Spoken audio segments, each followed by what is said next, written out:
everyone, and welcome. Today we're going to have some fun and we're going to paint roses with alcohol ink. I just painted some purple flowers in my last video with alcohol ink. We're going to do one more, and this time it's these vibrant red roses. And what I have done here is I have a quarter of a sheet of, it's about a 9 by 12 approximately, of polypropylene paper, which is a plastic paper. It's called Yupo, and I just buy it in the big sheets and then I can cut it up. This gives me the option to paint smaller or on a grand, big, large size. And so what I have done here is I'm putting round orbs down. I'm getting just shapes down right now and doing a little bit of brush work. I'm doing like U shapes and kind of like squared off like corner shapes. And I'm kind of doing that throughout the flower. And there's not a ton of isopropyl on my brush, just enough to get it to move. Okay, so that's what's happening. So it's not a dry brush, but it's not sopping wet, because the more isopropyl you use on your brush, the more that stuff is just going to move, and you're going to lose all the shapes. You're going to lose all your texture, and it's just going to make a great big, almost like big alcohol ink stain. And it just kind of, alcohol ink, when there's a lot of it and it gets into the ink, it'll just keep growing and growing and growing. And eventually that alcohol ink will dry because it's 91%. If that is the lowest I want you to go when you're using alcohol ink. 91. Don't go any lower, like 70%. There's too much water in it. It takes too long. You need that to work quickly. So the higher, you can even go up to 99%. But I've trained myself on the 91% and it works just perfectly. So I have done some dry, I would say it's close to being as dry brush as you can get for these roses. Now I'm just whipping up a little bit of dark right now, and I'm going to use that to put that in the centers. I'm not going to drop down names of colors. Use whatever, because whatever alcohol inks you have, you use what you have, and just remember, you can mix your colors also. You don't have to be stuck on just using the stuff straight out of the bottle. You can whip things up, and if your greens are looking really artificial, just drop just a little bit of red in them, and that'll kind of help them a little bit and give them a little bit more earthy tone. So right now I'm just dropping in the shadows and the depth that's needed for the roses, and I'm just going to let it sit there and cook. And while it's cooking, I'm going to move on to the leaves. These are just general shapes, nothing perfect, nothing. This is very impressionistic. I'm not looking for perfection. I'm not looking for realism. I'm looking for loose, expressive impressionism.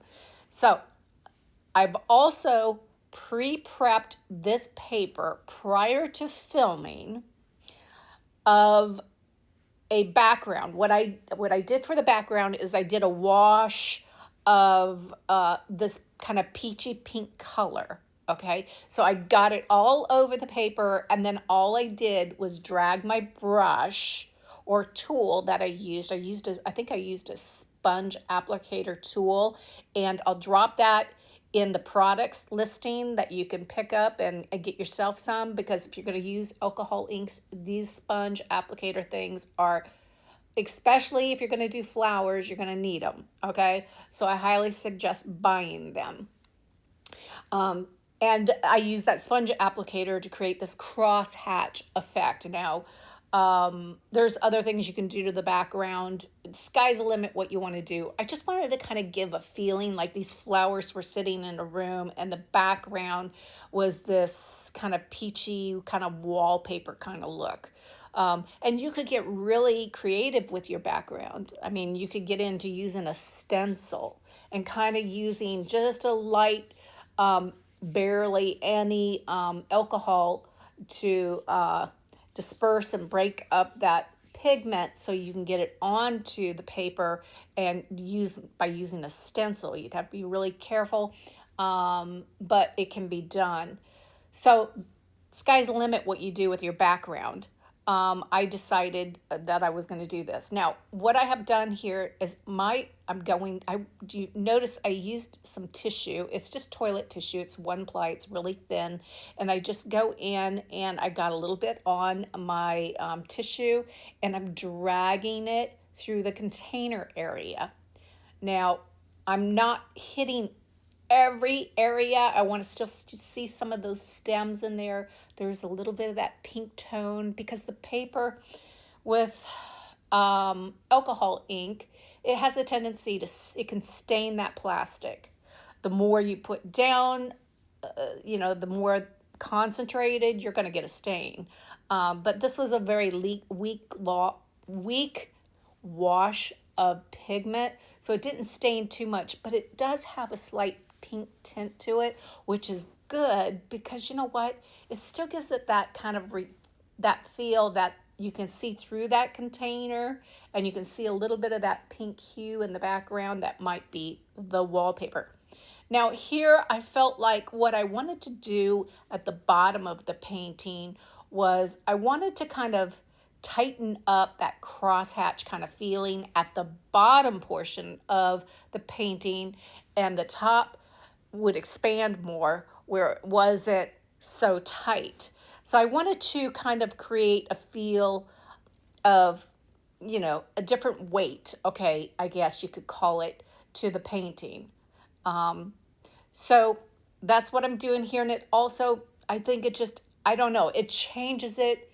And I don't know, I feel like it was the right thing to do for the painting.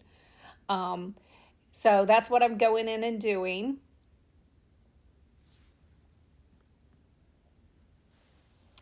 And I'll go back in here and I'm going to freak you guys out here in a little bit with what I'm going to end up doing.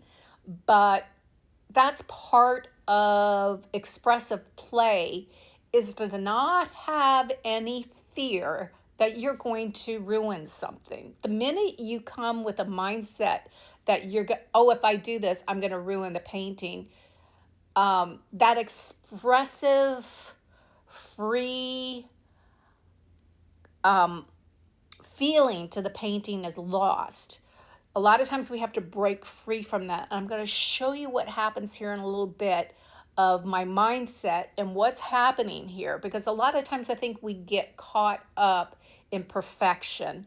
Some of us are a lot more free flowing with our work, and others struggle because we've been trained to paint in a way different than this impressionistic style that some of us are seeking to attempt, and we're struggling with perfection. And this is one of the things that you can do, and I'll show you in a minute. Now my brush has got a bit more isopropyl on it, and I'm going in and I'm just kind of highlighting. And how I'm highlighting is by just putting just a bit more isopropyl on my brush. And what it's going to do is it picks up some of the pigment onto the brush, but it also offloads the isopropyl.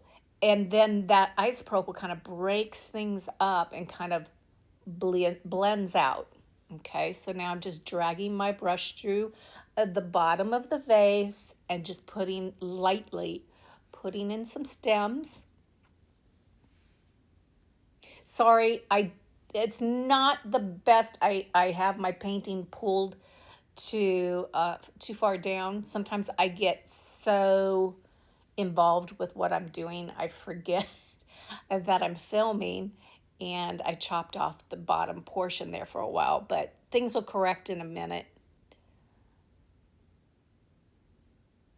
Again, there's just more of that isopropyl on that brush. See how it lifts it? Kind of dragging my brush through it, and I'm wanting to create a little bit more value by lightening certain areas up where other areas are a bit darker.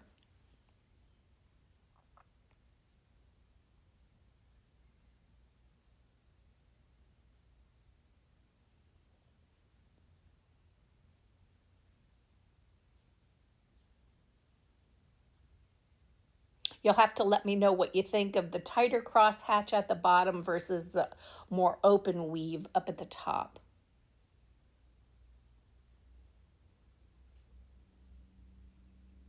Now my isopropyl on the left-hand side of that container, that's the isopropyl. On the right is the water to clean my brush, but that isopropyl is getting really dirty. And I probably have should have cleaned that, but I didn't. So it's getting a little bit murky, which can affect your painting. Now, my leaves are, I'm putting those down. I'm just using a large size quill.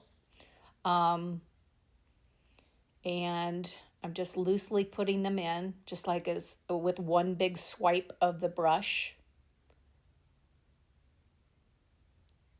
And as you can see, as it sits here and it cooks, they just keep growing, they keep changing until that alcohol evaporates.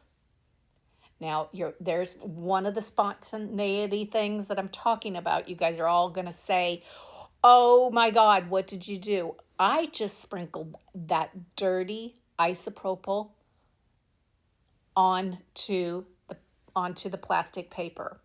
Now I'm taking 1-ply toilet paper. This is the Scott brand here in the United States. Typically, it won't have an embossed image on it, which is good because when you press it down, you don't want to transfer that like northern quilted toilet paper onto your piece.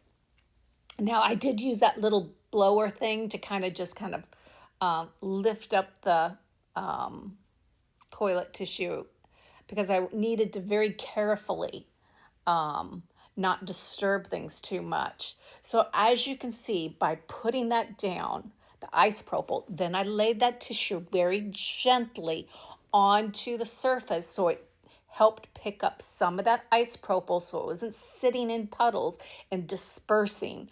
I'm trying to speed up the process of this. Now you're saying, oh my God, what are you doing now? Oh my God, what are you doing?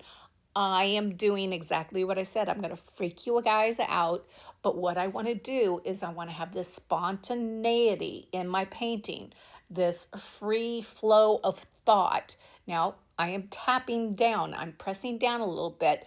This is creating different values. In that green I just put down, I want it to be very painterly.